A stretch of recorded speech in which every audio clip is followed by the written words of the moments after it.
Hindi mo na ba nabuksan ang iyong GCash kasi nawawala yung SIM mo o kaya na-expire yung SIM mo? So kaibigan, ito ay simpleng paraan ang ituturo ko pero napaka-effective ito. So sundan mo lang ito na mga paraan para magawa mo mabuksan ang iyong GCash at sayang naman ang laman ng iyong GCash para mabalik na sa iyo ang laman nito. So una mong gawin kaibigan, pumunta ka sa PAO office, yung pinakamalapit na PAO office doon sa inyong lugar.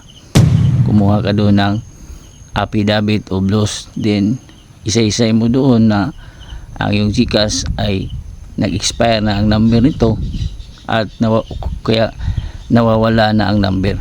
So pangalawa kaibigan, kung ang iyong SIM ay smart SIM, Tukintik SIM, ay pumunta ka doon sa Smart Telecom office para doon puntahan mo at isangguni mo yung number mo na na-expire nga o nawala at magdala ka lang ng mga dokumento, yung mga valid ID.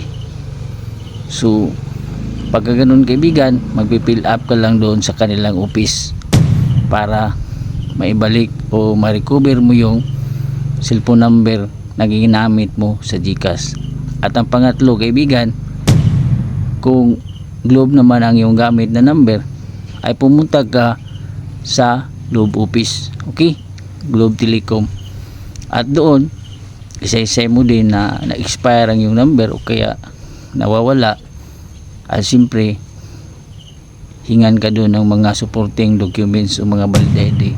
Of course, wag mong walain yung mga valid ID, ipakita mo lang lahat, at least may 2 o 3 valid ID ka para ang yung GCash app ay babalik na at yung laman magamit mo din.